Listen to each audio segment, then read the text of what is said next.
सभी दर्शकों को नमः नमः। रुचिरा द्वितीयः पाठः। बीरस्य वाणी न कदापि मे श्रुता। इसका मतलब है गुम्फाओं का वाणी मतलब आवाज़ ना कभी मैं सुना हूँ। प्रस्तुत पाठ संस्कृत के प्रसिद्ध कथा ग्रंथ पंचतंत्रम के तृतीय तंत्र काकलोकियम से संकलित है। पंचतंत्रों के मूल लेखक विष्णु शर्मा है। इसमें 5 खंड है जिन्हें तंत्र कहा गया है। इनमें गद्य पद्य रूप में कथाएं दी गई है जिनके पात्र मुख्यतः पशु पक्षी है। इसके बारे में हम विस्तार में पढ़ेंगे। यज्ञता विस्तारः। ग्रंथ परिचय। विष्णु शर्मा ने राजा अमरशक्ति के मूर्ख पुत्रों को कुशल राजनीतिज्ञ बनाने के उद्देश्य से कथाओं के संकलन के रूप में पंचतंत्र की रचना की थी।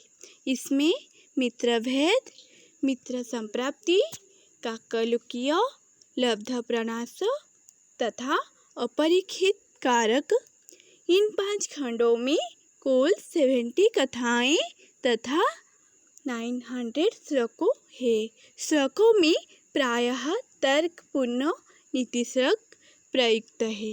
पंचतंत्र का अनुवाद 4th शताब्दी के आसपास ईरान की पहलवी भाषा में हुआ था।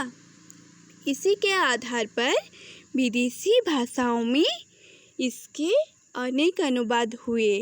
काकलोकियम पंचतंत्र का तृतीय तंत्र है। इसका नाम काका और उल्लू की मुख्य कथा के कारण पड़ा है। यहाँ पर तृतीय तंत्र के बारे में दिया गया है और एक कहानी।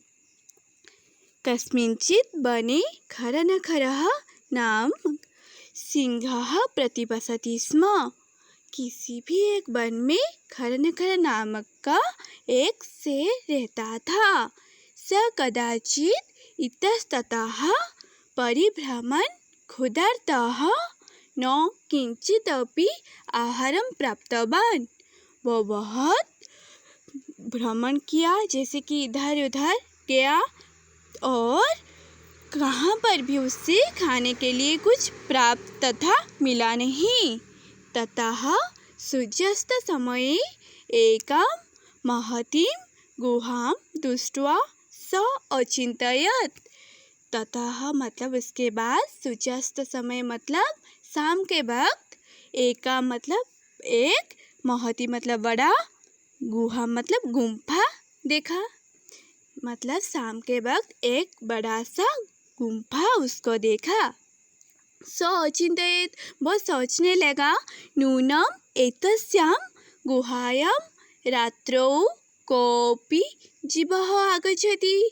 निश्चय रूप से इस गुम्फा में रात के समय कोई भी एक जीव आता होगा। अतः अत्रैव निगूढ़ भूत्वा तिष्ठामि इति। अतः मतलब उसके बाद मैं यहाँ पर छुप के रहता हूँ, ऐसे वो सोचा। एतस्मिन् अन्तरे गुहायाः स्वामी दधिपुच्छः नामकः शृगालः समागच्छत्। एतस्मिन् अन्तरे मतलब इसके बीच, गुहाया स्वामी मतलब गुम्फा के जो स्वामी, उसका नाम दधिपुच्छः नामक शृगाल मतलब सियार, समागच्छत् वहाँ पर आया। स च यावत् पश्यति तावत् सिंहपदपद्धतिः गुहायां प्रविष्टा दृश्यते। स च यावत् पश्यति, वो जब तक देखा तब तक शेर के पैरों के निशान गुम्फा के अंदर गया हुआ था। न जो बहिरागता, वहाँ से आने के वक्त वो दिखा नहीं। शृगालः अचिन्तयत्, वो सियार ने सोचने लगा, ओह विनष्ट अस्मि, मैं विनाश हो जाऊंगा या मेरा नाश हो जाएगा। नूनम अस्मिन् बिले सिंहः अस्ति इति तर्कयामि, निश्चय रूप से इस गुम्फा में शेर है, ऐसे वो सोचने लगा। तत् किं करवाणि, तब मैं क्या करूँगा। एवं विचिन्त्य, ऐसे वो सोच के दूरस्थः रवं कर्तुम् आरब्धः, दूर से रहकर आवाज निकाला।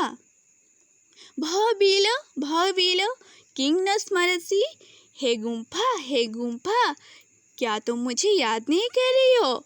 यन् मया त्वया सह समयः कृतः अस्ति, यदाहं बाह्यतः प्रत्यगमिष्यामि तदा त्वं माम् आकरिष्यसि। यहाँ पर बोला कि तुम मुझे आज याद नहीं कर रही हो। यत् मया त्वया सह, जबकि मैं तुम्हारे साथ ज़्यादा से ज़्यादा समय गुजार चुका हूँ।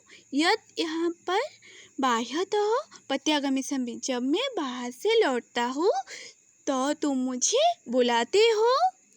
तुम माम आकरिष्यसि, आज क्यों तुम मुझे बुला नहीं रहे हो। यदि तुम माम न आह्वयसि तर्हि अहम द्वितीयं बिलं यास्यामि इति, यदि तुम मुझे नहीं बुलाओगे तो मैं दूसरे गुम्फा के अंदर चला जाऊंगा। अथ एतत् श्रुत्वा सिंहः अचिन्तयत्, अथ मतलब इसके बाद ये सुन के शेर ने सोचने लगा। नूनम एषा गुहा स्वामिनः सदा समाहनं करोति, निश्चय रूप से इस गुम्फा के स्वामी उससे हमेशा बुलाता है। परंतु मद भयात न किंचित वदति, परंतु वो आज मेरे भय से कुछ भी नहीं बोल रहा है। अथवा साधु इदम् उच्यते, भय संत्रस्त मनसां हस्तपादादिकाः क्रियाः प्रवर्तन्ति न वाणी च बेपथुश्च अधिक भवेत्। यहाँ पर साधु लोग कहे गए हैं, भय से घेरा हुआ मन जब होता है तब हाथ पैर कुछ भी काम नहीं करता है, और ना ही वाणी से जैसे कि बेफतुश्चादि का कंपन अधिक से अधिक उत्पन्न हो जाता है। तदहम अस्य आह्वानं करोमि, इसके कारण मैं उससे बुलाऊंगा। एवं ऐसे सोच के सह बिली प्रविश्य में भज्यं भविष्यति, ऐसे जब वो सोचा शेर ने, उसके बाद वो सह बिले भविष्य, जब सियार ने इस गुम्फा के अंदर चला आएगा तब मैं उसे खा दूंगा। इत्थं विचार्य, ऐसे वो सोच के सिंहः सहसा सुगालस्य आह्वानम् अकरत्, ऐसे सोच के वो शेर ने अचानक या एकाएक सियार को बुलाया। सिंहः जैसे कि उच्च गर्जन प्रतिध्वनिना सा गुहा उच्चे सुगालः आह्वयत्, शेर के ऊंचे आवाज से वो चारों तरफ गुम्फाओं का स्वर हो गया है। सुगालः अभवत् अनेन अन्योऽपि पशवः भयभीताः अभवन्। अनेन मतलब और चारों तरफ जो जितने भी बहुत सारे पशु थे वो भी बहुत डर के चले गए। सुगालः अपि ततः दूरं पलायमानः, और सियार भी वहाँ से बहुत दूर चला गया। इमम् अपठत्, ये कहकर अनागतं य कुरुते स सभते स सच्यते यो न कुरुते अनागतं, वने अत्र संस्तस्य समागता जरा वीरस्य वाणी न कदापि मे श्रुता। इसका मतलब है जो व्यक्ति या जो इंसान बिना सोच विचार के कुछ भी काम करता है वो हमेशा दुख में होता है और दुखी के हिसाब से रहता है, लेकिन जो सच विचार करके सब कुछ काम करता है उसको सम्मान प्राप्त होता है।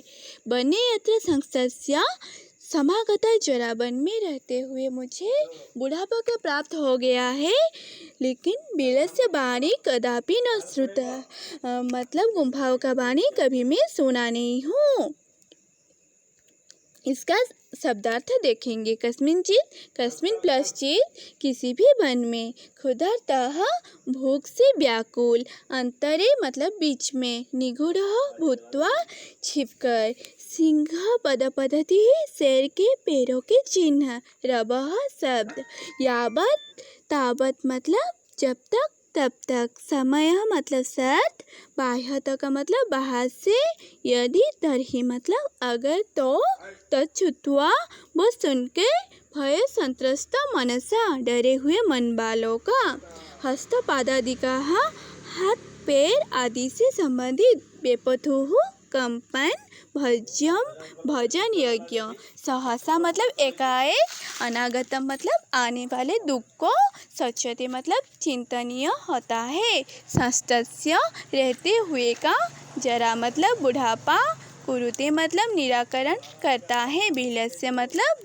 बिल का तथा गुम्फा का। धन्यवाद।